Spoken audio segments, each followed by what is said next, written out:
Someone cut you off today, or maybe they did not use their intent. Maybe they honked at you for no reason. Your jaw tightened, your hand gripped the wheel harder, your heart started pounding. And for a moment, just a moment, thought about doing something. Following them, honking back, rolling down the window, getting out of the car. Here's what nobody tells you about that moment. That moment has ended lives, destroyed families, over a lane change, over a horn, over a look, and the person who lost everything in that moment thought exactly what you're thinking. Here's what's actually happening inside your body when someone cuts you off. Your brain cannot tell the difference between a car cutting you off and a lion attacking you. Seriously, the exact same system fires. Your amygdala, the alarm center of your brain, sends an emergency signal in less than a fraction of a second. Adrenaline floods your bloodstream, cortisol spikes, your heart rate jumps from 70 to 170 beats per minute in under 3 seconds. Your prefrontal cortex, the part that makes rational decisions, goes almost completely offline. You're no longer thinking, you're reacting. And here's the terrifying part. In that state, you're neurologically closer to an animal defending territory than a human being making a decision. This is not an insult, this is biology. Every single person who has ever done something they regret on a road, every punch thrown, every chase, every tragedy started in this exact same neurological state. They did not choose rage. Rage chose them, and they had no idea what was waiting for them on the other side of the decision. Let me ask you something uncomfortable. The person who just cut you off, what do you actually know about them? Nothing. You know nothing. You do not know. You don't know that man in that car just got a phone call an hour ago telling him his mother is in the hospital.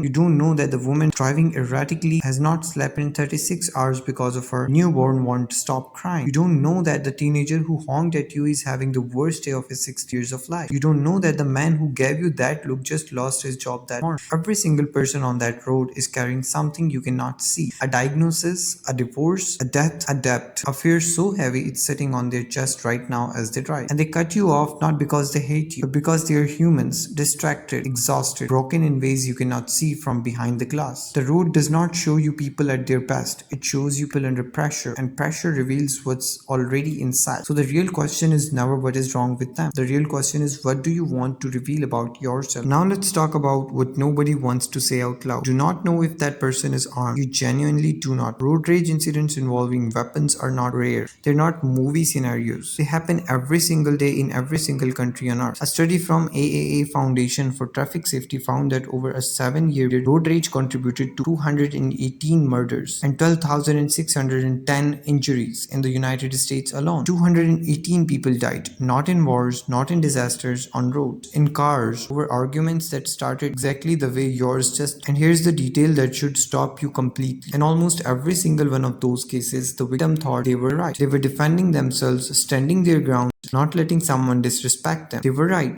and they were dead. Being right is completely meaningless if you're not alive to know it. The person in the other car may have nothing to lose. You have everything to lose. Your family, your children, your future, your freedom, all of it gone over a horn. So what do you do actually in that moment? The people who navigate routes without destroying their life all share one understanding. They have decided in advance who they are. Not in the moment, not when adrenaline is screaming, but screaming before. Because in the moment your brain is offline, you already established that. Decisions made in rage are not your decisions. They're your nervous system's decisions. So the people who win, and I mean genuinely win, alive, free, peaceful, they make the decision before they ever start the car. They decide that no stranger's behavior is worth their life. They decide that their reaction is the only thing they can control. They decide that the driving away is not weakness. It is the most powerful thing a human being can do because it requires overriding 300,000 years of survival instinct. It requires being more evolved than your own biology. That is not weakness. That is extraordinary self-mastery. Think about the people waiting for you at home right now. Think about the person who would get that phone call. Think about the face of someone who loves you hearing what happened. Over a lane change, now think about this. In 10 minutes, you will not remember that driver's face. In 1 hour, you will have forgotten the incident completely. In 1 week, it will be a story you maybe tell someone. In 1 year, it will be gone entirely from your memory. That is how significant this moment actually is in the scale of your life. Zero. It's worth zero. But the consequence of the wrong reaction, those can last forever. A criminal record lasts forever. Forever. A hospital bed can last forever. A grave is forever. The moment is nothing. The consequences are everything. Every time someone provokes you on the road, handing you a test, not of your courage, not of your strength, of your wisdom. The wisest people on the earth have always known that the hardest battles are the ones fought inside yourself. Anyone can react. A child can react. An animal can react. But to feel the full heat of that rage rising inside you and choose consciously, deliberately choose to let it pass, that is rare. That is the kind of person builds a life worth living. The next time someone someone cuts you off before your hand moves toward that horn, ask yourself one question. Is this stranger worth everything I have built? The answer will always be no. It will always be no. Breathe, drive, go home. The people who love you are worth infinitely more than any argument you could win on any road. Your life is not debate to be won. It is a gift to be protected. So protect it. The stranger who made your blood boil today will never think about you again. Make sure you never have to think about them either. Ride safe, stay calm, go home. Because home is where the people actually matter are waiting. And they need you alive far more than you need to be right.